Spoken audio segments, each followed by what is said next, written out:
إن الحمد لله الصلاة والسلام على رسول الصلاة والسلام على رسول الله وعلى آله وأصحابه وأهل بيته وأولياء ملته وعلماء أهل سنته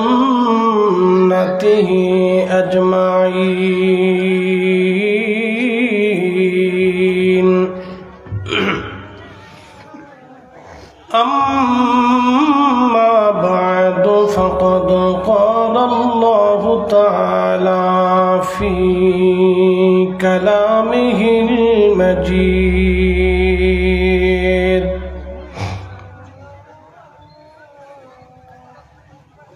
يا معشر الجن والإنس إن استطعتم أن تنفذوا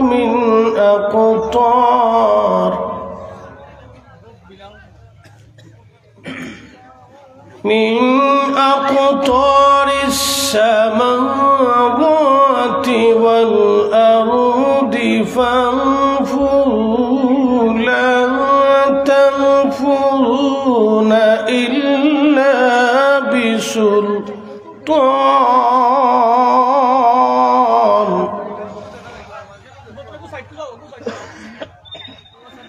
فبأي آلاء ربكما تكذبان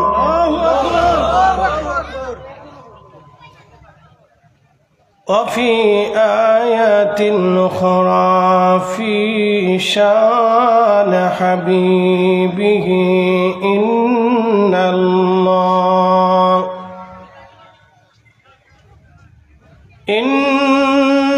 الله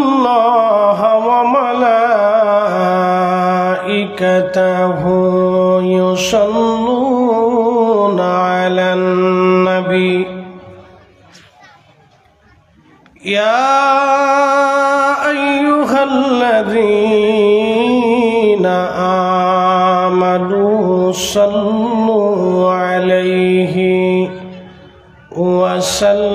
وسلموا تسليما اللهم صل على سيدنا مولانا محمد وعلى آل سيدنا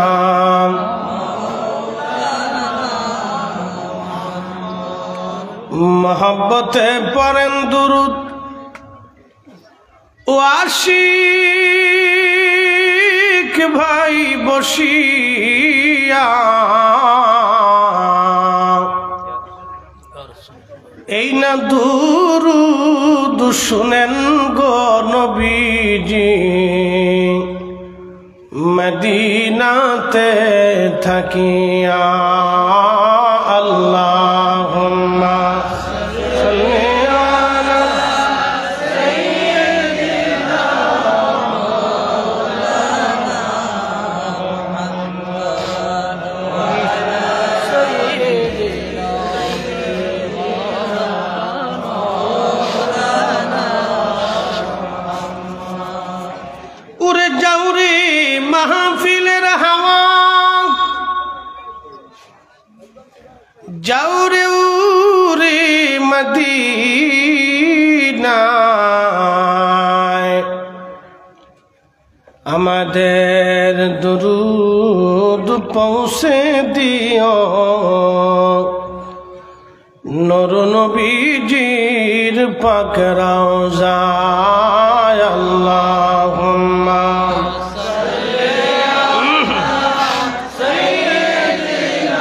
মাশাআল্লাহ আল্লাহু আকবার ওয়ালা আলি সাইয়্যিদানা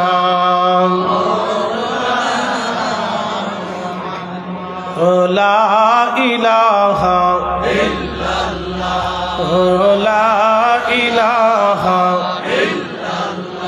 হক লা ইলাহা হাসবি রব্বি জাল্লাল্লাহ মা ফি কলবি গায়রুল আহা নূর মুহাম্মদ সাল্লাল্লাহ বলি নূর মুহাম্মদ সাল্লাল্লাহ ওরি লা ইলাহা ইল্লাল্লাহ লা ইলাহা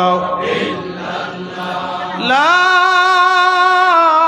ইলাহা ইল্লাল্লাহ মুহাম্মাদুর রাসূলুল্লাহ সাল্লাল্লাহু আলাইহি ওয়াসাল্লাম। আজিমুশ-শান ওয়াজ দোয়ার মাহফিল আজকের সম্মানিত সভাপতি জনাব হযরত মাওলানা রাহেল আহমদ সাহেব খতিব ভাগ্যপুর জামে মসজিদ, সম্মানিত সহসভাপতি রোয়াব আলী সাহেব, জনাব আব্দুর রহমান সাহেব, সুবান সাহেব এবং ইরমান আলী সাহেব সহ সকল মুরব্বান ইকরাম, আজকের সম্মানিত উলামে আহলে সুন্নাত প্রধান আকর্ষণ হযরত মাওলানা সৈয়দ হেদায়েত হোসেন সাহেব, ধর্মনগর বাজার মসজিদের সম্মানিত ইমাম হযরত মাওলানা ফরমান আলী রাজবি সাহেব এবং আরও অন্যান্য রাম একরাম, মাওলানা লুৎফুর রহমান সাহেব, মাওলানা বাহারউদ্দিন সাহেব, মাওলানা বিলাল আহমদ সাহেব, মাওলানা বুরহান আহমদ সাহেব, মাওলানা সালাউদ্দিন সাহেব সহ সকল উলামা আহলে সুন্নাত, এলাকার গণ্যমান্য ব্যক্তিবর্গ, সম্মানিত মুরব্বী, কলিজার টুকরো যুবক ভাইরা, পর্দানশীল আমার সম্মানিতা মা ও বোনেরা, মাইকের আওয়াজ যত দূর পর্যন্ত যাচ্ছে সকলকে অভিনন্দন, মোবারকবাদ, শুকুর এবং সুজুদ সেই মহান রব্বে করিমের শাহান শাহী দরবারে, যিনি অনেক বড় দয়ার ইহসান করে অনেক মানুষের ভিতর থেকে এ ভাগ্যপুর এলাকার বহু মানুষের মধ্য থেকে আল্লাহ আপনাকে এবং আমাকে যাচাই এবং বাছাই করে আল্লাহ কবুল করেছেন। এই জন্য মহান রব্বে করিমের শাহান শাহী দরবারে আমরা একসাথে সকলে শুকরিয়া করে বলি আলহামদুলিল্লাহ। আরো শুকরিয়া করি সে আল্লাহর,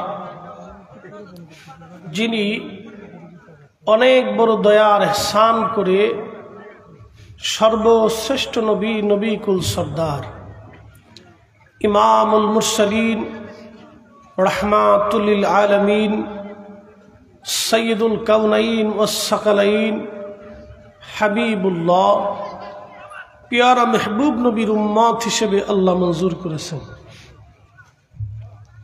অসংখ্য অগণিত মানব জাতির ভিড়ে বিনা চামা বিনা দরখাস্তে আল্লাহ এমন একজন শ্রেষ্ঠ নবীর উম্মত বানাইলেন, হাজার বছর যদি শুকরিয়া করি, কৃতজ্ঞতা আদায় করি, আদায় শেষ হবে না। সেই আল্লাহর শান শাহী দরবারে আমরা একসাথে আওয়াজ তুলে শুকর আদায় করে সকলে বলি আলহামদুলিল্লাহ। মাহফিলে বসে আপনাদের কাছে খারাপ লাগে না ভালো লাগে? যদিও এটা এশার টাইম, সময় সংক্ষিপ্ততায় অল্প সময়ে মাহফিলের ইন্তজাম, আমাদের হাতেও সময় কম, আপনাদের হাতেও সময় কম, তো মূল্যবান কিছু কথা, কিছু তকরির যদি আল্লাহ রব্বে করিম দয়া করেন কিছু কথা বলার ইচ্ছা পোষণ করি। আমরা মুসলিম, আসলামতু লিরব্বিল আলামিন, আমাদের আত্মসমর্পণটা এমন একজন মহা মালিকের কদমে, যিনি সমস্ত জগৎ সমূহের রব এবং প্রতিপালক। রব শব্দের অর্থ হচ্ছে যিনি লালন পালন করেন। একটা দিয়ে আরেকটা, আরেকটা দিয়ে আরেকটাকে যিনি লালন পালন করেন, আমাকে দিয়ে আপনাকে, আপনাকে দিয়ে আমাকে, আমাকে দিয়ে গরু ছাগলকে, গরু ছাগলকে দিয়ে আমাকে, এইভাবে একটা দিয়ে আরেকটা যিনি লালন পালন করেন, যার সৃষ্টির মধ্যে কোনো খুঁত নেই, কোনো ত্রুটি নেই, কোনো বিচ্যুতি নেই, সব সৃষ্টিগুলি আল্লাহর বিধান মোতাবেক চলতে থাকে। এই জন্য আল্লাহ বলছেন ওয়াতাফাক্কারুনা ফি খালকিস সামাওয়াতি ওয়াল আরদ, আসমান এবং জমিনের মধ্যে যাহা কিছু আছে তুমি তাহা নিয়ে ফিকির করো, চিন্তা করো, গবেষণা করো। আপনি একটু আম গাছের দিকে তাকান তো, এই আম গাছে যখন আম আসে বইল সারে, এরপরে আল্লাহ যতটুকুন চান ততটুকুন আম বরাদ্দ করে। বই বা কুড়ি আসার সময় প্রচুর পরিমাণে আসে, কিন্তু এটা ঝরতে থাকে, পড়তে থাকে, ঝরতে থাকে, পড়তে থাকে। তারপরে মানুষের রিজিকের জন্য যেটা বরাদ্দ আল্লাহ সেটা রেখে দেন। আপনি হাজার চেষ্টা করলেও বই বা কুড়ি এটা ধরে রাখতে পারবেন না। আল্লাহ যতটুকুন আপনার জন্য বরাদ্দ করছেন ঠিক ততটুকুনি পাবেন, বেশি বরাদ্দ হবে না। ছোট্ট একটু সৃষ্টি আল্লাহর, একটা গাছ থেকেই বললাম, এর চাইতে অনেক বড় বড় সৃষ্টি আল্লাহর আছে। পৃথিবীর মহাসাগরের দিকে যদি আপনি তাকান, শুধু পানি আর জলরাশি, তাও লুনা পানি, লবণাক্ত। আত্মসমর্পণ কার কাছে? জোরে বলতে হবে কার কাছে? একসাথে বলতে হবে কার কাছে? আল্লাহর কাছে। এই কথাটা সারা জীবন মনে রাখবেন। আমাদের আত্মসমর্পণ আল্লাহর কাছে। আমাদের জিন্দেগিতে যাহা আছে সব আল্লাহর জন্য হতে হবে। আল্লাহর কোরআন বলল, কুল ইন্না সালাতি ওয়া নুসুকি ওয়া, কুল হুজুর আপনি বলে দেন, ইন্না সালাতি, সালাত আমি আল্লাহর জন্য। কার জন্য? জোরে বলতে হবে কার জন্য? আমরা কি ঠিক মতো আদায় করি? করি না। আল্লাহ এত কিছু দিলেন, বিনিময়ে মাত্র 5 ওয়াক্ত চাইলেন। আল্লাহ এত কিছু দিলেন, বিনিময়ে মাত্র 5 ওয়াক্ত চাইলেন। বেশি, মাত্র 5 ওয়াক্ত। আল্লাহ সব দিয়েছেন, কোনটাই নাই।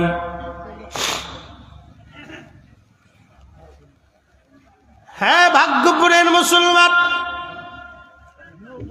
ত্রিপুরাবাসী, মনোযোগ দিয়ে কথাগুলি শুনে যাবেন। সৃষ্টির মধ্যে আমরা সর্বশ্রেষ্ঠ জাতি। আল্লাহ আমাদের কাছে বেশি কিছু চান নাই, একটা শব্দ আল্লাহ চেয়েছেন, ওয়াশকুরুলি ওয়া লা তাকফুরুন।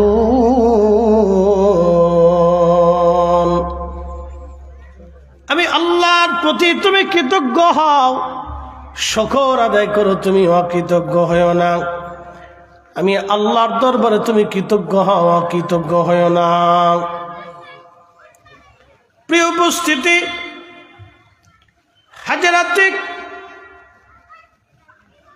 ইমাম জৌজি, আবুল ফরাজ ইবনুল জৌজি, বিশ্ববিখ্যাত উয়ুনুল হাকাতের মধ্যে তিনি একটা কৌল, একটা ঘটনা লেখেন। একটা কাসাস তিনি লিখতেছিলেন।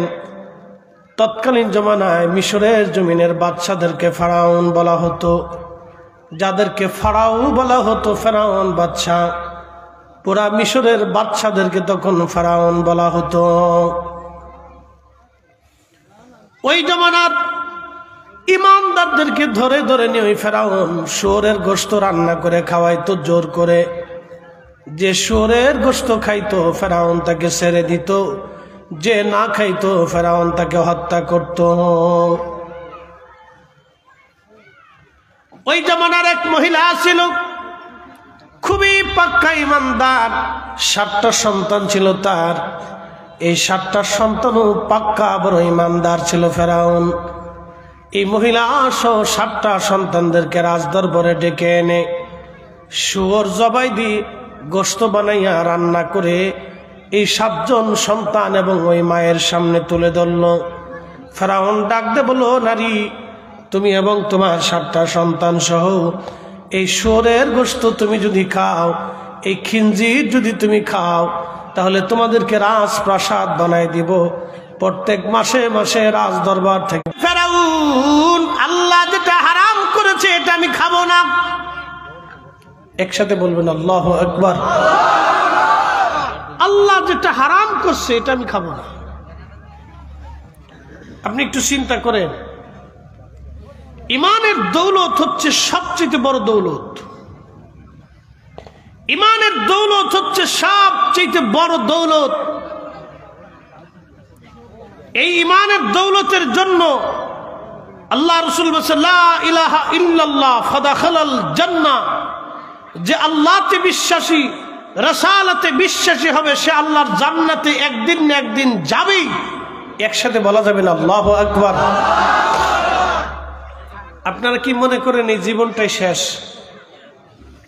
এরপরে আরেকটা জীবন আছে না? এই জীবনের নাম কি? আলমে বারজাক, কবরের জগৎ।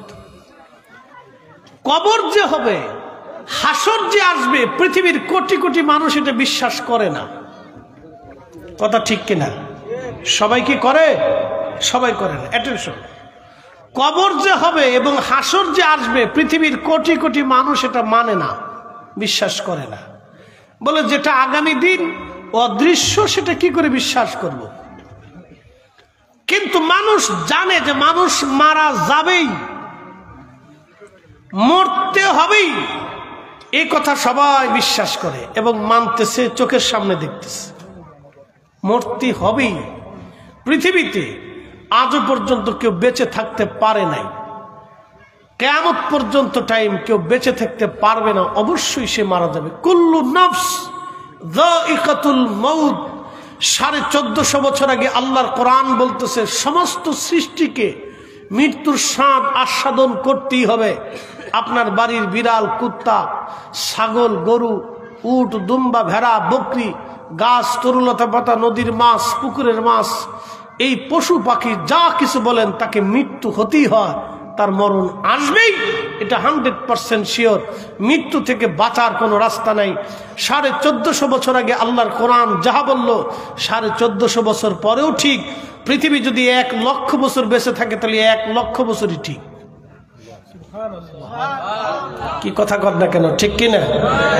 আল্লাহ সৃষ্টির মধ্যে কোনো বৈপরীত্য আছে? নাই।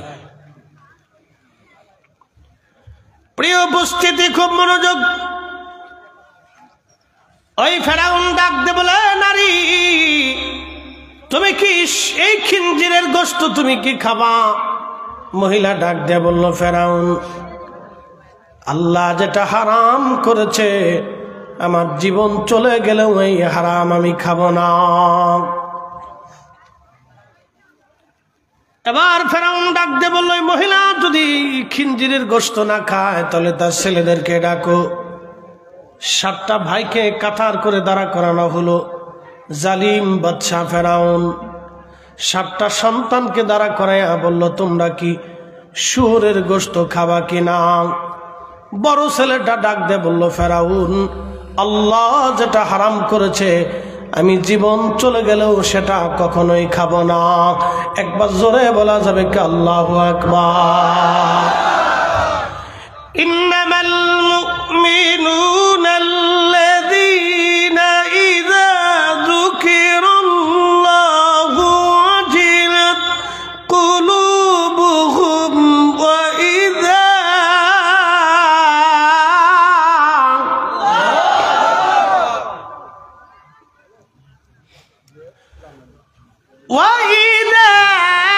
তুলিয়াত আলাইহিম আয়াতুহু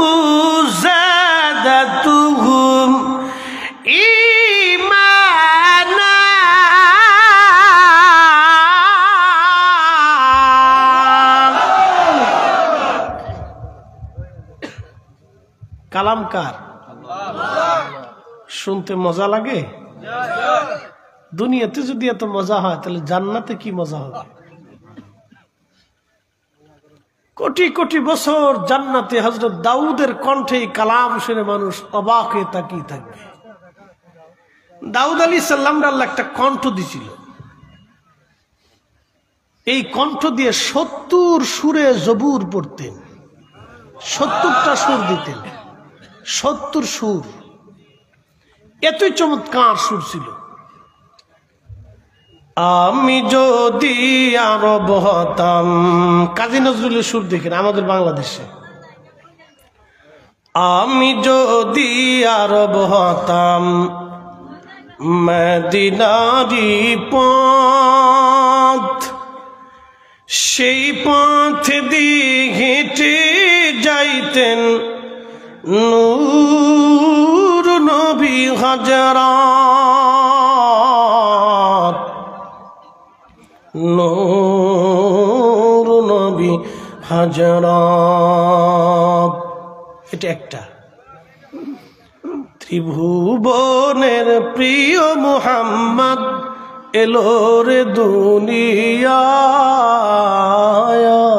রে সাগর আকাশ বাতাস দেখবি যদি আয়, আয় রে সাগর আকাশ বাতাস দেখবি যদি আয়। ধুলির ধরা বেহেশত আজ জয় করিল দিল রে লাজ, আজকে খুশির ঢল নেমেছে ধূসর সাগরায়, রে সাগর আকাশ বাতাস দেখবি যদি আয়, আয় রে সাগর আকাশ বাতাস দেখবি যদি আয়। হযরত দাউদ নবী 70 সুর দিয়ে কোরআন শরীফ তেলাওয়াত করতেন, এতই মধুর। জবুর তেলাওয়াত করতেন, এতই মধুর সুর। সুরের মোহনায় পাখিরা স্টক করত, এমনকি পশুরা পর্যন্ত হৃৎপিণ্ড বন্ধ হয়ে যাইত। একবার জোরে বলা যাবে কি আল্লাহু আকবার? ওই 70 সুর দিক আরো মহা দৌলত নিয়ে, সুরের মূর্ছনার মোহনা নিয়ে জান্নাতে দাউদ নবী যখন কোরআন শরীফ তেলাওয়াতে টান দিবে, দাউদের সুরে কোটি কোটি জান্নাতীরা একবারে সুরের মোহনায় হাজার হাজার বছর পার হয়ে যাবে। কতই মধুর সেই দিন লাগবে, পাগল পারা হয়ে যাবে। এতই সুন্দর সুর আল্লাহ দাউদকে দিয়েছিলেন। প্রিয় উপস্থিতি, খুবই মনোযোগ দিয়ে শুনিয়া যান। আল্লাহর কালাম এতই সুন্দর, এতই মজা। কাদের কাছে মজা লাগবে আল্লাহ তাও বলে দিলেন, ইন্নামাল মুমিনুনাল্লাযীনা ইযা যুকিরাল্লাহু ওয়াজিলাত কুলুবুহুম। এই আয়াতে আল্লাহ মুমিনের 2টা পরিচয় আল্লাহ দিয়েছেন। মুমিন কারা? মুমিন তো তারাই যখন আল্লাহর স্মরণ তাদের অন্তরে আসে, আল্লাহর ভয়ে অন্তরগুলি থরথর থরথর করে কাঁপতে থাকে। ওই মহিলা ডাকতে বলে, ফেরাউন জীবন চলে যাবে রে, খিনজির আল্লাহ যেটা হারাম করেছে সেটা আমি খাবো না। যুবক ছেলেটাও বলল আমি খাবো না।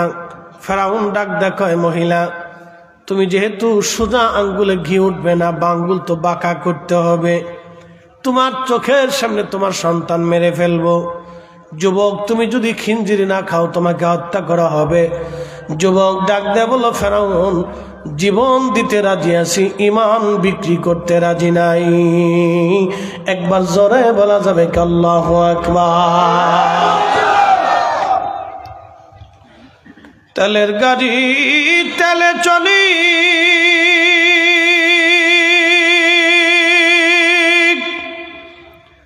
হাওয়ার গাড়ি হাওয়ায় উড়ে, বিনা তেলে চালায় গাড়ি নবী সুলাইমান। আমরা সেই মুসলমান, আমরা সেই মুসলমান। বড় ছেলেটাকে ধরে আনা হলো। ফেরাউন বলল তাকে আজ আসানের সাথে হত্যা করা হবে না, তিলে তিলে মারা হবে। সর্বপ্রথম তার একটা আঙ্গুল কাটা হলো। একটা আঙ্গুল কেটে বলা হলো শুয়োরের গোশত কি খাবা, বলল না। দ্বিতীয় আঙ্গুল কাটা হলো, বলা হলো শুয়োরের গোশত খাবা, বলে না। তৃতীয় আঙ্গুল কাটা হলো। এইভাবে একটা না, দুইটা না, 10টা আঙ্গুল তার কেটে ফেলে দেওয়া হলো। তারপরেও খিনজির খায় নাই। তার নাক কাটা হলো, তার কান কেটে ফেলে দেওয়া হলো, চোখ উঠিয়ে ফেলে দেওয়া হলো, অঙ্গ প্রত্যঙ্গগুলি কেটে কেটে টুকরা টুকরা করে তাকে হত্যা করা হলো। তারপর ওই যুবক মিথ্যার কাছে মাথা নত না করে মাথা উঁচু করে শাহাদাতের পেয়ালা পান করলো। একবার জোরে বলা যাবে কি মারহাবা? আল্লাহুম্মা সাল্লি আলা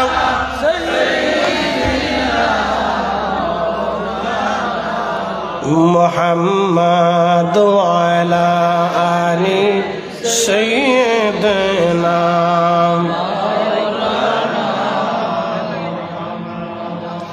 নবীর ইশকে জানো দিল ভাই, এ ভুবনে কাঁদে না। রোজ হাসরে ভাইজান তারা নবীজির দেখা পাবে না। আল্লাহুম্মা সাল্লি আলা। আমরা বসে পড়ি ভাই, বসি বসি। মুহাম্মাদ ওয়া আলা আলি সাইয়্যিদিনা।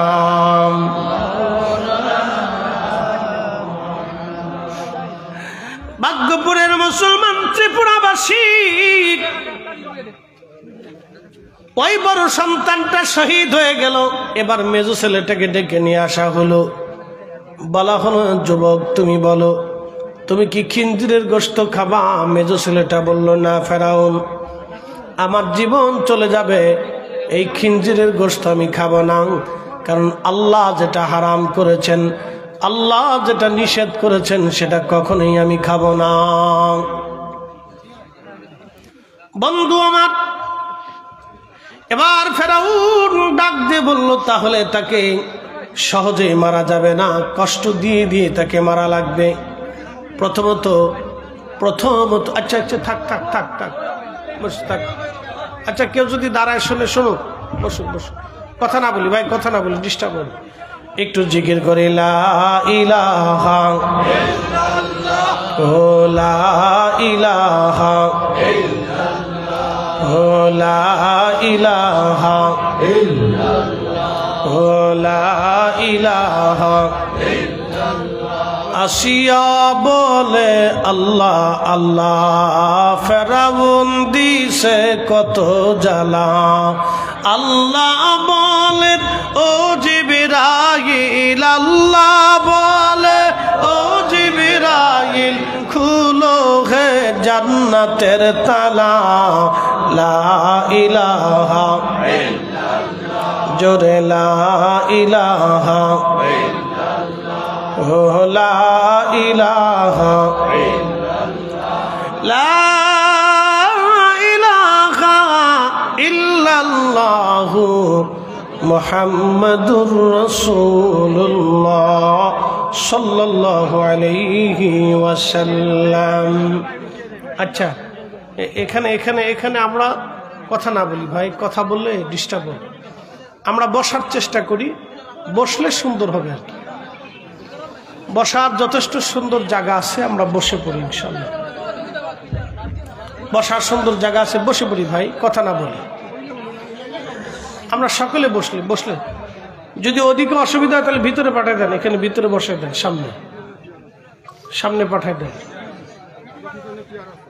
হ্যাঁ, সবাই চলে আসি, পিছনের জায়গা আছে, এদিকে চলে আসি। একসাথে জোরে বলি তো আল্লাহু আকবার। নারে রিসালাত, আহলে সুন্নাত ওয়াল জামাত, দ্বীন ইসলাম। খুব মনোযোগ।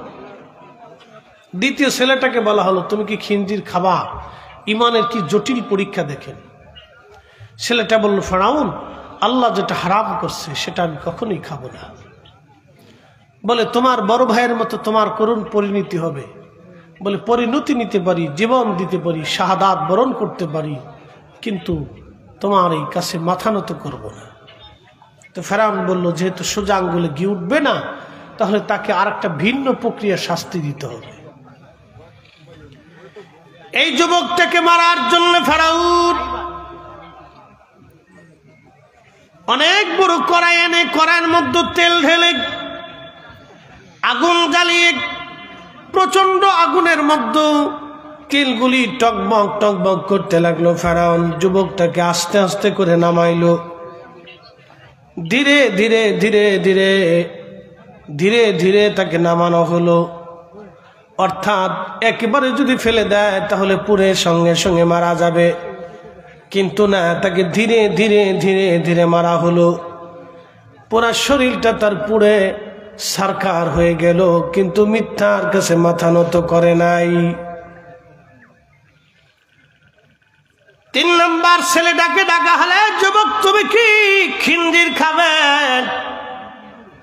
3 নম্বর ছেলেটি ডেকে বলল, ফেরাউন তুমি দুর্বল, আমার আল্লাহ সবল।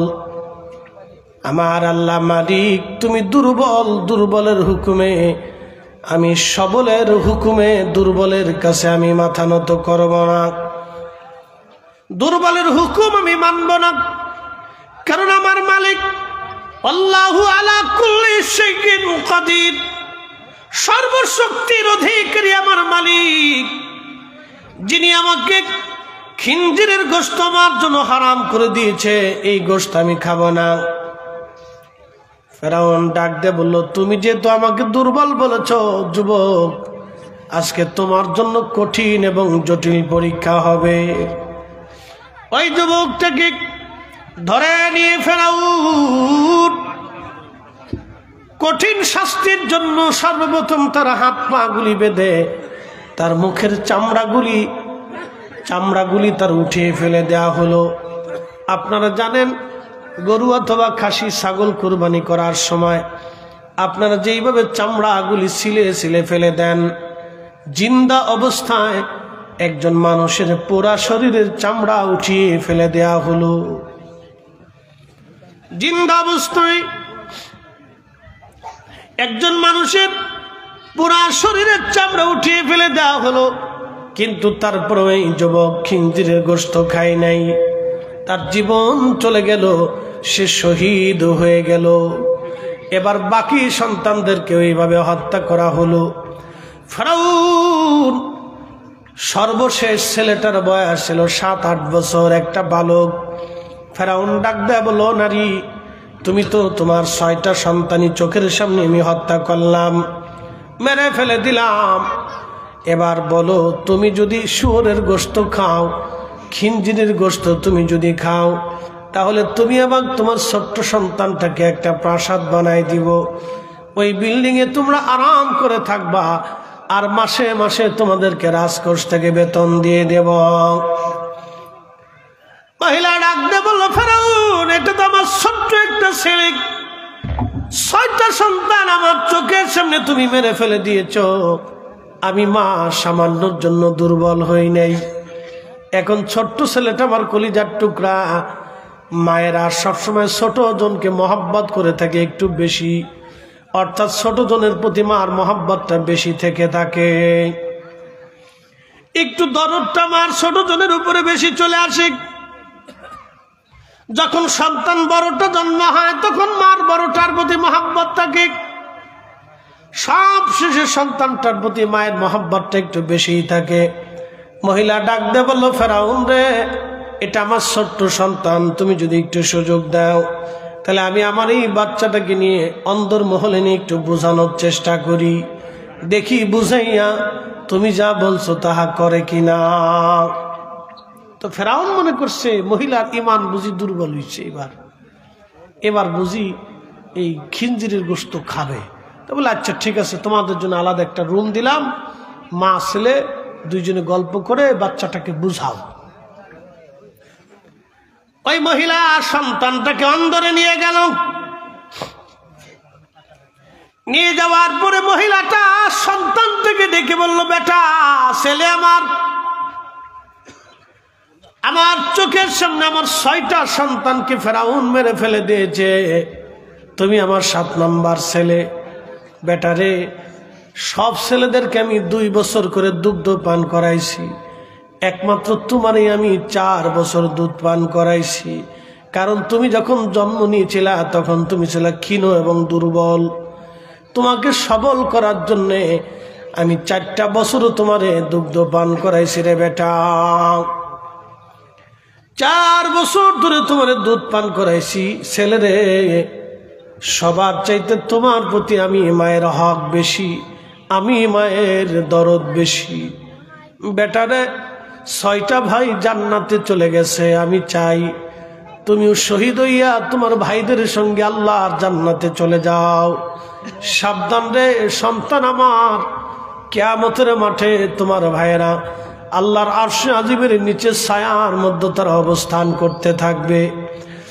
আর তুমি যদি আজকে ফেরাউনের বই খিঞ্জিরের গোশত খাইয়া তুমি যদি জাহান্নামে চলে যাও বেটা, কিয়ামতের মাঠে তোমার ভাইরা থাকবে জান্নাতে আরশে মুআল্লার নিচে, আর তুমি সেই দিন জাহান্নামে চলে যাবা বেটা। আমি চাই না, আমি চাই তুমি তোমার ভাইদের সঙ্গে জান্নাতে চলে যাও। ছেলে আমার, তোমার প্রতি আমার হক বেশি, মার কথা মান্য কইরো না। জীবন তো সামান্য সময়, মৃত্যু হয়ে গেলে আর কিছুই থাকবে না। বেটারে, আজ মরো আর কাল মরো, তোমাকে মরতেই হবে। এখন মরো আর পরে মরো, তোমাকে তো মরাই লাগবে। অতএব মিথ্যার সামনে কখনো মাথা নত করিও না। ছেলেটা ডাক দে বলতেছে, মা জননী, আমি তো ভয় পাইছিলাম, আপনি বুঝি আমাকে অন্দরমহলে এনে বুঝান, খিঞ্জিরের গোশত খাওয়ার জন্য আপনি কি আমার অনুরোধ করেন কিনা মা? ও মা, আমি বুঝতে পারছি মা, চিন্তা করবেন না মা। জীবন চলে গেলেও আমি আমার 6 ভাইয়ের সঙ্গে জান্নাতে যেতে চাই, আমি জাহান্নামে যেতে চাই না রে মা। চিন্তা করা লাগবে না আপনার, আমার জীবন চলে যাবে আর শহীদ হয়ে যাব, কিন্তু ফেরাউনের কথা মানব না। একবার জোরে বলা যাবে কি আল্লাহু আকবার? এরা মুসলিম, আসলামতু লিরাব্বিল আলামিন, এরা আল্লাহর কাছে নিজেকে আত্মসমর্পণ করছে, এরা মুসলমান, এরা মুসলিম।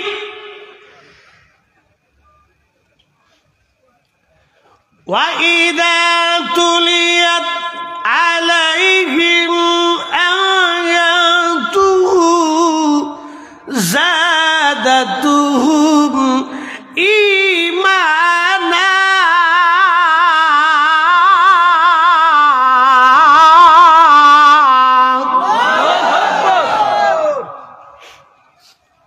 আল্লাহর কোরআন বলতেছে, যখন ইমানদারের সামনে কোরআনের আয়াতগুলি তেলাওয়াত করা হয় তখন ইমানদার ওই আয়াতগুলি শোনার সঙ্গে সঙ্গে তার ইমানের পরিধি বাড়তে থাকে, মজবুত হতে থাকে। সে তার ইমান সাদাতুহুম ঈমানা, তার ইমান বাড়তে থাকে, ইমান তার বাড়তে থাকে, ইমান বাড়তে থাকে। ওয়াজ করলে কি লাভ, শুনলে কি লাভ? লাভ হবে তার আমলে, আমলেও লাভ হবে না। নবী প্রেম না থাকলে দিলে, নবী প্রেম থাকলে দিলে লাভ হবে কম আমলে। সুপারিশ করবেন নবী রোজ হাসরের ময়দানে। জ্ঞানী যারা বুঝে তারা শুধু ইশারায়, নাদানেরে বুঝাইতে পারে আছে কে কোথায়। জ্ঞানীর মতো জ্ঞানী হলে অল্প কথায় বুঝে, কচুর মতো কচু হলে অল্প জালেই সিজে। কথা বলেন ঠিক কিনা? এবার মহিলা বাচ্চাটাকে নিয়ে আসছে, আইসা বলতেছে, ফেরাউন তুমি তো আমার ছেলেরে খিঞ্জিরের গোশত খাওয়াইতে চাইছো, তা আমি ছেলেটাকে বুঝাইছি, এবার তুমি জিজ্ঞেস করো সে খাবে কিনা। ফেরাউন ছোট্ট ছেলেটাকে বলল, তুমি কি খিঞ্জিরের গোশত খাবা? বলে না। তাহলে তোমার 6 ভাইকে যেইভাবে হত্যা করা হয়েছে করুণ পরিণতিতে, তীরে তীরে ধীরে ধীরে নৃশংসভাবে খুব অত্যাচার করে করে তোমাকে সেইভাবে হত্যা করা হবে। বলে জীবন দিতে প্রস্তুত আছি তো বটে, ইমান দিতে প্রস্তুত নাই। ইমানের দৌলতটা অনেক বড় দামি। এই কালেমার জন্য সাহাবায়ে কেরামের ত্যাগের কোনো শেষ ছিল না। সর্বপ্রথমে এই ধর্মের জন্য সাহাবায়ে কেরামের পিঠের চামড়া চলে গেছে, দেশ ছেড়েছে, সংসার ছেড়ে দিয়েছে, জীবনকে বরবাদ করে দেওয়া হয়েছে, কিন্তু ইমান তারা ছাড়ে নাই। খাব্বাব রাদিয়াল্লাহু আনহু একদিন হযরত ওমর রাদিয়াল্লাহু আনহু এই খাব্বাব রাদিয়াল্লাহু তাআলা গা থেকে চাদর সরাইছেন, তো দেখতেছে পিঠের মধ্যে বড় বড় গর্ত এবং সাদা ফেতফেতে হয়ে গেছে। হযরত ওমর জিজ্ঞেস করলেন, খাব্বাব তোমার কি কোনোদিন বসন্ত হয়েছিল পিঠের মধ্যে এত বড় বড় দাগ? কারণ কি? খাব্বাব রাদিয়াল্লাহু আনহু বললেন, খলিফাতুল মুসলিমিন ওমর, ওমর গো, এত বড় বড় দাগ আমার কোনোদিন বসন্ত হয় নাই, এটা কালেমার বদলা। আমি কালেমা গ্রহণ করেছিলাম, মুসলমান হওয়ার কারণে এই অত্যাচার আমাকে সহ্য করতে হয়েছে। বলে কি? বলে আমি যখন কালেমা পড়ে বাড়ি আসছি, আমি ছিলাম লোহা দিয়ে আমি অস্ত্রপাতি তৈরি করতাম, আমি লোহা দিয়ে অস্ত্রপাতি তৈরি করতাম। তো আগুন জ্বালানোর জন্য যে কয়লা ব্যবহার করতাম, এই কয়লার ভিতরে আগুন জ্বালানোর কারণে কয়লাকে আঙ্গার বলা হয়। কয়লাকে আঙ্গার বলা হয়, প্রচণ্ড আগুনে কয়লাগুলি লাল হয়ে যায়। খলিফা ওরা আমাকে এসে আমার হাত পা গুলি বেঁধে এই কয়লাগুলি মাটির মধ্যে বিছাইয়া আমার চিৎ করে শোয়াইয়া 10-12 জনে আমার বুক এবং পিঠের উপরে চাপা দিয়ে এইভাবে চিৎ করে ধরে রাখতো।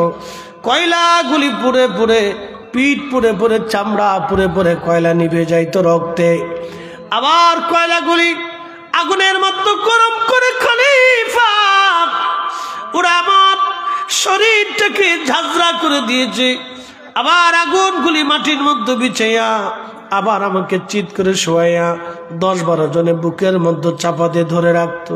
হুজুর, কয়লার আগুনগুলি পুড়ে পুড়ে আমার চর্বিগুলি পড়ে, আমার ওই কয়লার আগুনগুলি নিভে যাইতো, তারপর আমাকে ছাড়তো না। আমিরুল মুমিনিন পিঠের গোশতগুলি খসে পড়ে গেল, পিঠের গোশতগুলি পড়ে পড়ে জায়গায় জায়গায় সাদা সাদা হয়ে গেল। আর গোশতগুলি পড়ে গেল, এই গোশত আর কখনো ভরাট হয় নাই। আমিরুল মুমিনিন, এটা কালেমার বদলা, ইমানের বদলা, জীবন দিছি, পিঠের গোশত দিছি। আমিরুল মুমিনিন, আমি ইমান সারি নাই, কালেমা সারি নাই। চিৎকার মেরে বলা যাবে আল্লাহু আকবার, জোরে বলা যাবে কি ইয়া রাসূলুল্লাহ। এরা মুসলিম, এরা মুসলিম। আসলামতু লিরাব্বিল আলামিন, আল্লাহর কুদরতি কদমে তারা আত্মসমর্পণ করেছে। রব আপনি এক, আপনি মহান, আপনি শ্রেষ্ঠ, আমরা নগণ্য, আপনার কাছে ফিরে চলে যাওয়া লাগবে।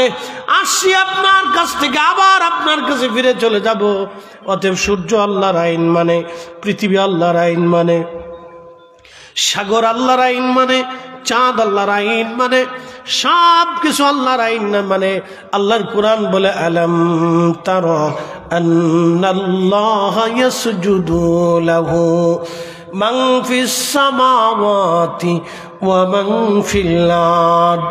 ও নবী, আপনি কি দেখেন না আসমান ও জমিনের ভিতরে যাহা কিছু আছে সব আমি আল্লাহকে সেজদা দেয়। একসাথে জোরে বলবেন আল্লাহু আকবার। যেই জমিনে বসে আছেন এই জমিনের নিচে আরো 6টা জমিন আছে। যে আসমানের নিচে বসে আছেন ওই আসমানের উপর আরো 6টা আসমান আল্লাহ তৈরি করলেন।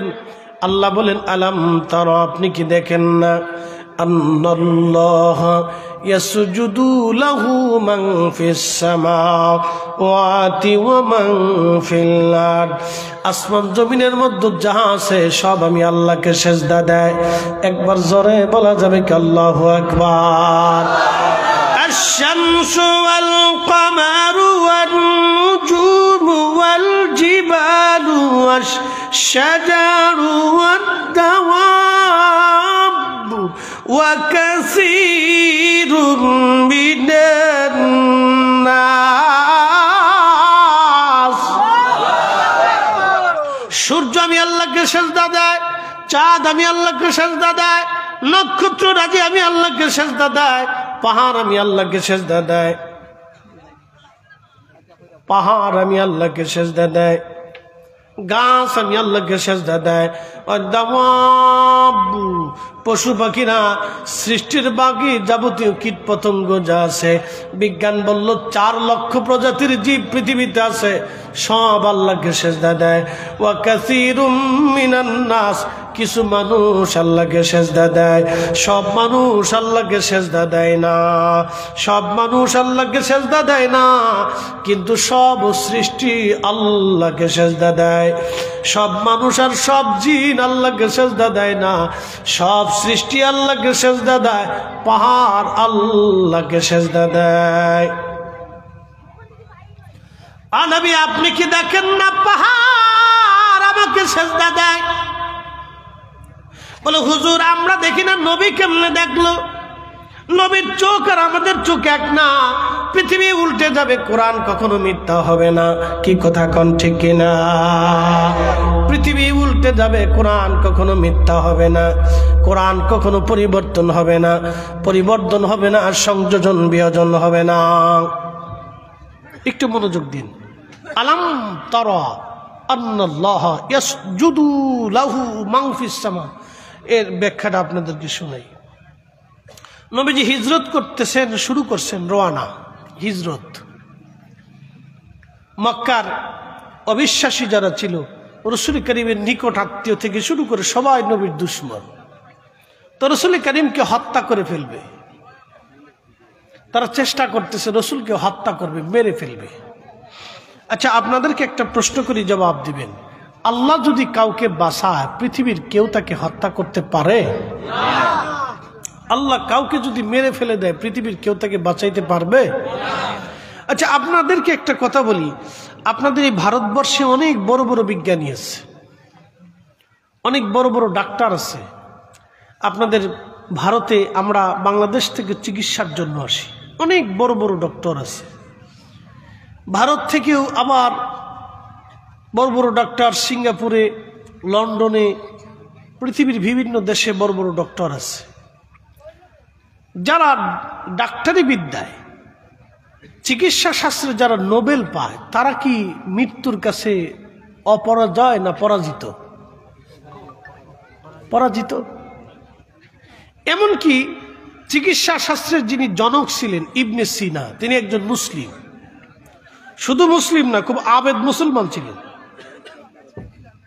তিনার জীবনীতে আসে তিনি কোনো মহিলার দেখে চিকিৎসা করাইতেন না, উনি কোনো নারীর চেহারা দেখতেন না। নারী পর্দার আড়ালে থাকতো, নারীর হাতে উনি সুতা ধরাই দিতেন, আর উনি সুতা ধরে ওই ওনার হাত ধরে টানতেন, টেনে টেনে উনি রোগ নির্ণয় করতেন। একসাথে বলা যাবে আল্লাহু আকবার। এই মেধা এখন পৃথিবীতে নাই। আমরা যতই এখন আধুনিক বিজ্ঞান জ্ঞান যা বলি, এই আগের যুগের মেধা নাই।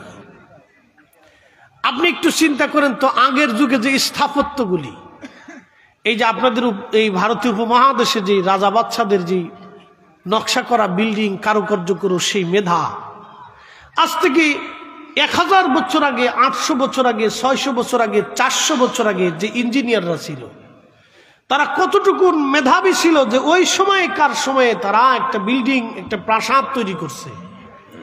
সেই প্রাসাদটাকে কি পরিমাণে কারুকার্য করছে এবং সৌন্দর্য করে ফুটাই তুলছে। 600 বছর পরেও যদি সেই তাজমহলটা এত সুন্দর দেখা যায়, তো 600 বছর আগে, 400 বছর আগে তাজমহলটা কত সুন্দর ছিল, আর যিনারা তৈরি করছেন তাদের মেধাটা কত প্রকট ছিল। তার মানে আমরা যতই বলি আমরা জ্ঞান বিজ্ঞানে আধুনিকতায় অনেক কিছু আগে গেছি, গোড়ার ডিমিটে আগের যুগের জ্ঞান বিজ্ঞানের কাছে আমরা কিচ্ছু না। অ্যাটেনশন, একটু মনোযোগ দিবেন। ইবনে সিনার মতো একজন চিকিৎসক মৃত্যুর কাছে পরাজিত হয়েছে, বাঁচতে পারে না। এই জন্য 1450 বছর আগে আল্লাহ কোরআন বলল কুল্লু নাফস, এমন কোন জীবন নাই যায়কাতুল মউত, যেটার মৃত্যুর স্বাদ আস্বাদন করতে না হবে। 1450 বছর আগে আল্লাহর কোরআন বলল কুল, হুজুর আপনি বলে দেন, সাফ সাফ বলে দেন, ক্লিয়ার বলে দেন, ইন্নাল মাউতাল্লাযী তাফিররুনা মিনহু, আপনার উম্মত আমার বান্দারা সৃষ্টিরা যাবতীয় সবকিছু মৃত্যু থেকে পালানোর চেষ্টা করে। আমার দিকে তাকান, আপনাদের এই বিরাট বড় বড় জঙ্গলে গরু থাকে, এই গরু ধরার জন্য বাঘে দাবড় দেয়, গরু পালানোর চেষ্টা করে, কারণ কি মৃত্যু থেকে বাঁচার চেষ্টা করে। এই বড় বড় সাপ থাকে, সাপ ধরার জন্য আমাদের দেশে এই যে আমাদের আঞ্চলিক ভাষায় বলে বেজি, এই সাপের সাথে দুশ্মনী কার? ওটা প্রাণীর নাম কি আপনাদের দেশে কি বলে? হ্যাঁ, নেউন, লায়ন। এটা সাপের সাথে যুদ্ধ করে, সাপ বড় দেখলে দৌড়ায়, ও সাবু মৃত্যু থেকে পালানোর চেষ্টা করে। পৃথিবীর কোন সৃষ্টি নাই যে মরণ থেকে পালানোর চেষ্টা না করে। আল্লাহ বলে দিলেন হাবিব আপনি জানান পৃথিবীর সব মানুষ মরণ থেকে পালানোর চেষ্টা করে, আপনি বলে দেন ফাইন্নাহু মুলাকিকুম, এই মৃত্যু তার সাথে মোলাকাত করবে, সে মরণ থেকে পালাইতে পারবে না। 1450 বছর আগে আল্লাহ যা বলেছে, পৃথিবী যদি 1000 কোটি বছর বেঁচে থাকে, 1000 কোটি বছর পর্যন্ত এটাই ঠিক। একদিন মাটির ভিতরে হবে ঘরে মন আমার, কেন বান্ধ দালান ঘর, মন আমার কেন বান্ধ দালান ঘর।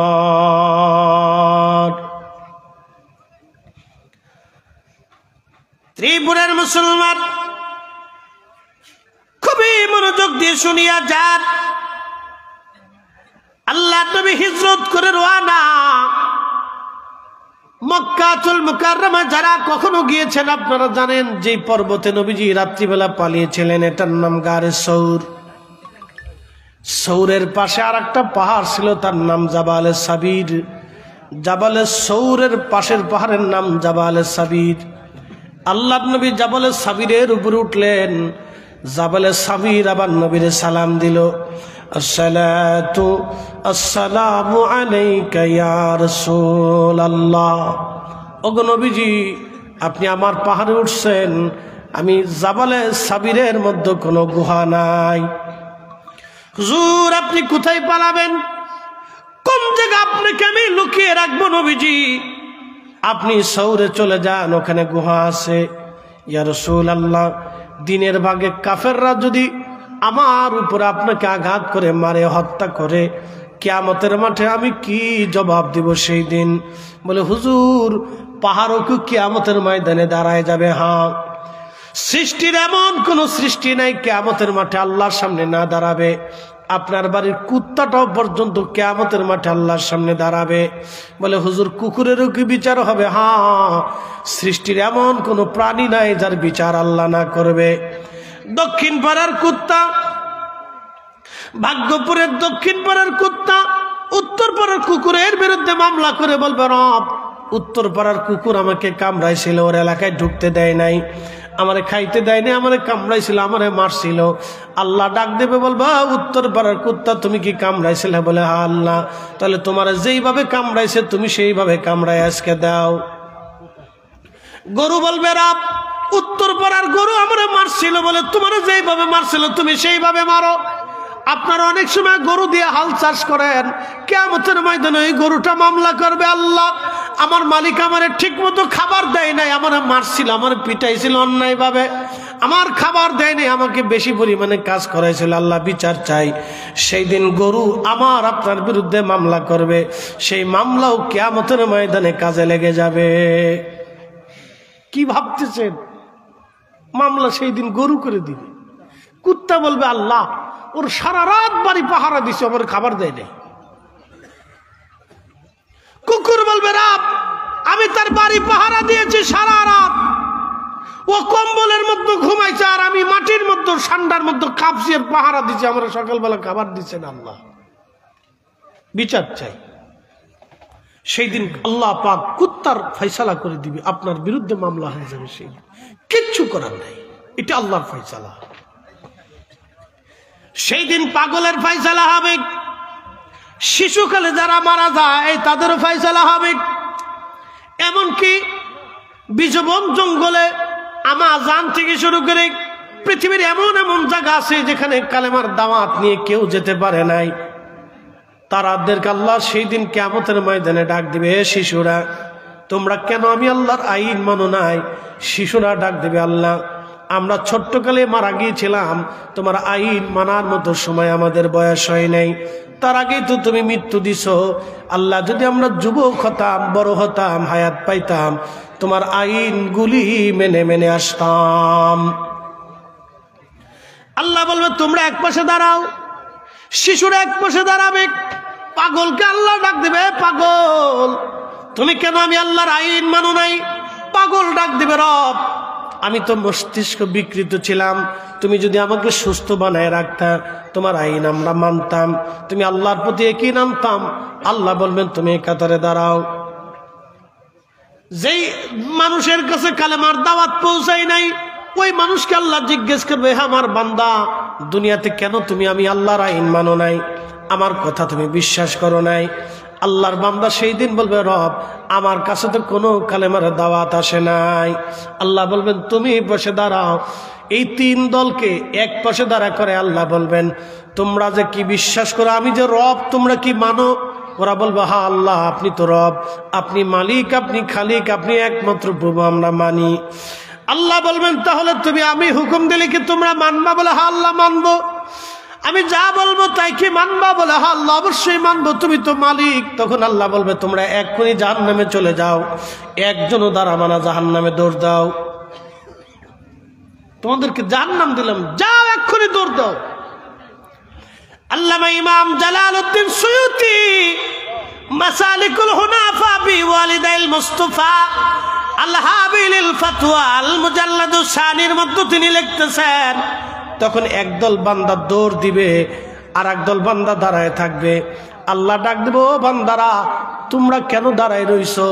ওরা বলবে আল্লাহ তুমি তো হুকুম দিছো বটে, কিন্তু জাহান্নাম তো কঠিন জায়গা আল্লাহ, শুধু আগুন আর আগুন, শাস্তির জায়গা, বড় কষ্টের জায়গা আল্লাহ, কি করে জাহান্নামে যাব ভয় হয়।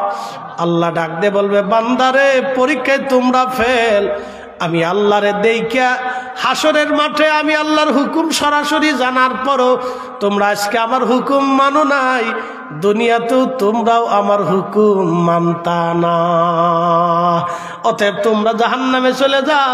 আর যারা জাহান্নামের দিকে দৌড় দিছে ওদেরকে আল্লাহ ডাক দে, বান্দা দাঁড়া, কই যাও? বলে আল্লাহ জাহান্নামে যেতেছি, তুমি না হুকুম দিছ এই জন্য জাহান্নামে চলে যেতেছি, দাঁড়াও ফিরে আসো। আল্লাহ ডাক দে বলো বান্দা আজকে তোমরা জাহান্নামের দিকে রওনা দিয়েছো, আমি হুকুম দেওয়ার পরে বুঝছি তোমরা দুনিয়াতে আমি আল্লাহর হুকুম মানতা, যাও তোমরা জান্নাতে চলে যাও, আর তোমরা যারা দাঁড়াই রয়েছো তোমরা জাহান্নামে চলে যাও। একবার জোরে বলা যাবে কি আল্লাহু আকবার। হাইয়া আলাস সালাহ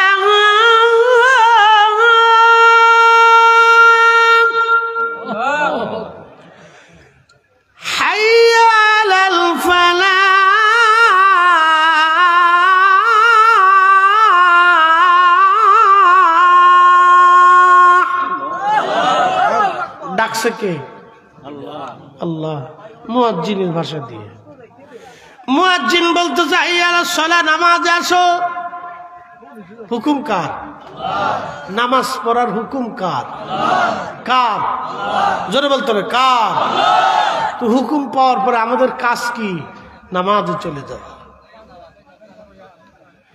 মালিকের হুকুম মানাটাই হচ্ছে বান্দার কাজ। বুঝতে পারছেন? কিয়ামতের মাঠে আল্লাহ পরীক্ষা করবে, তোরা জাহান্নামে চলে যা। তো একদল জাহান্নামে দৌড় দেবে, বলে তোমরা যাও কে? বলে আল্লাহ তুমি হুকুম দিছ। আল্লাহ বলবে দাঁড়াও, আজকে হাসরের মাঠে আমি জাহান্নামের হুকুম দেওয়ার পরে তোমরা ভয় না পেয়ে জাহান্নামে দৌড় দিছ। তোমরা দুনিয়াতে আজান দিলে তোমরা মসজিদে যাইতা, মাহে রমজানের রোজা রাখতা, আমি যেটাকে হালাল করছি হারাম করছি সেটা মেনে চলতা, আমি আল্লাহর আইনগুলি তোমরা মেনে চলতা, আমি আল্লাহর বিধানগুলি তোমরা মেনে চলতা। যাও, আজকে তোমরা জান্নাত দিয়ে দিলাম। এজন্য যেই মুসল্লি মসজিদে এসে নামাজের কাতারে বসে যা, যে আল্লাহর বান্দা আল্লাহর হুকুম মেনে হালালকে হালাল হারামকে হারাম জেনে নিজের জীবন চালা, আল্লাহ পাক সে বান্দার জন্য জান্নাতকে ওয়াজিব করে দেয়। একসাথে জোরে বলা যাবে না আল্লাহু আকবার? কথা কি আপনাদেরকে বুঝাইতে পারছি? আল্লাহ আমাদের প্রত্যেকের কবুল করুক, সকলে বলে না আমিন। প্রিয় উপস্থিতি, জাবালে সাবির ডাক দিয়ে বলতেছে হুজুর আপনি জাবালে সৌরে চলে যান। ইতিমধ্যে সৌর নবীকে সালাম দিল, আসসালাতু ওয়াসসালামু আলাইকা ইয়া রাসূলুল্লাহ। জাবালে সৌরে চলে গেলেন গুহার মধ্যে চলে যাওয়ার পরে ওই গুহার ভিতরে হযরত আবু বকর এবং আমার নবী, গুহার যে মুখ ছিল এই মুখের মধ্যে একটা কবুতর উড়ে এসে বাসা বানাইয়া ডিম পেড়ে দিল। আর একটা মাকড়সা এসে পুরা গুহার সামনে মাকড়সার জাল বুনিয়া একবারে পুরা গুহার সামনে ঘিরে ফেলে দিল। একবার জোরে বলা যাবে কি আল্লাহু আকবার? বনের যত পশু গণ ভক্তি করতই দুই চরণ, মেঘমালা ছায়া দিত গায় গো নবীজি, কোন সাধনে পাইব তোমায়। গাছে আল্লাহর সেজদা দেয়, পাহাড় আল্লাহকে সেজদা দেয়। আপনি দেখেন না, কিন্তু আমার রসুল দেখছে। আল্লাহ নবী হিজরত করে করে করে করে সদর মদিনায় ঢুকলেন। যদি কোনোদিন মদিনায় যান, মদিনার থেকে বের হয়ে মক্কায় আসার সময় ঢোকার সময় একটা রাস্তা, এই রাস্তার পাশে একটা মসজিদ আছে নাম জুলহুলাইফা। এখান থেকে মদিনার মুসলমানরা হেরাম বাঁধে। জুলহুলাইফার বাম পাশে একটা পাহাড় আছে, এই পাহাড়ের নাম জাবালে আইর। এই পাহাড়ের আরেকটা নাম হচ্ছে জাবালে নর। এই পাহাড়ের নাম জাবালে আইর, এই পাহাড়ের আরেকটা নাম আছে জাবালে নর। বলে জাবালে জাহান্নাম কি জন্য হলো? এই পাহাড়টা জাহান্নামী। আল্লামা ইমাম ইবনে শিব্বা আজ থেকে 1200 বছর আগে একটা কিতাব লেখছেন, তারিখ ইবনে শিব্বা। এই কিতাবের মধ্যে তিনি লেখেন, আল্লামা শাইখ আব্দুল হক মুহাদ্দিস দেহলভী জাযবুল কুলুব ইলা দিয়ারুল মাহবুবের মধ্যে তিনি লেখেন, জাযবুল কুলুব ইলা দিয়ারিল মাহবুব। এই কিতাবের মধ্যে তিনি বলতেছেন, তিনি লিখতেছেন, আল্লাহর নবীকে মদিনার দুইটা পাহাড় নবীকে একটা পাহাড় নবীকে ভালোবাসতো। এই পাহাড়ের নাম জাবালে উহুদ। নবী বলতেন জাবালে উহুদ আমাকে ভালোবাসে। আলা বাবি মিন আবওয়াবিল জান্নাহ, এই উহুদ হলো জান্নাতের একটা পাহাড়। একবার জোরে বলা যাবে কি মারহাবা? উহুদ জান্নাতের একটা পাহাড়। প্রিয় নবীজিকে যখন উহুদের যুদ্ধে কাফেররা নবীর দন্ত মুবারক ভেঙে ফেলে দিয়েছিল, মাথা মুবারক আঘাত করেছিল, তখন আবু বকর এবং সাহাবায়ে কেরাম জিবরাইলের সাহায্যে এই জাবালে উহুদে নিয়ে চলে গিয়েছিলেন। উহুদ পাহাড় তার পাথর ফাঁকা করিয়া আমার নবীর জন্য জায়গা করে দিয়েছিল। একবার জোরে বলা যাবে কি মারহাবা? আর ওই যে জাবাল আইর, জাবালে নার, কেন? নবী বললেন জাবাল আইর জাবালে নার আলা বাবিন মিন আবওয়াবিল জাহান্নাম, ওটা জাহান্নামের দরজায় থাকবে, জাহান্নামের পাহাড়। কারণটা কি? কি জন্য হবে? ওই পাহাড়টা নবীকে সালাম দিত না। নবী রাস্তা দিয়ে গেলে ওই পাহাড় নবীকে সালাম কখনো দেয় নাই। সৃষ্টির মধ্যে এমন কোন প্রাণী নাই যেই প্রাণী রসুলকে সালাম না দিয়েছে, এমন কোন পাথর নাই যেই পাথর নবীকে সালাম না দিয়েছে। অতএব কেউ যদি দাবি করে রসুল আমাদের মতো, আমরা নবীর মতো, সে তার দাবিতে মিথ্যাবাদী, এটা আল্লাহর নবীর দুশ্মন। কথা বলেন ঠিক কিনা? এটা দুশ্মনের রসুল, গুস্তাখের রসুল। বুঝে যাবে। সেই গাছটা তো এখনো আছে, সাহাবী গাছ, এখনো সেটা জর্দানে আছে। এই সিরিয়া, জর্দান, লেবানন, ওমান, ফিলিস্তিন, এই পুরা অঞ্চলটাকে আগে বলা হতো শাম। এই পুরা অঞ্চলটাকে শাম বলা হতো। এই শামের সাথে আরবদের খুব চমৎকার ব্যবসা ছিল, আর এই অঞ্চলে প্রচুর পরিমাণে ফসল হয়।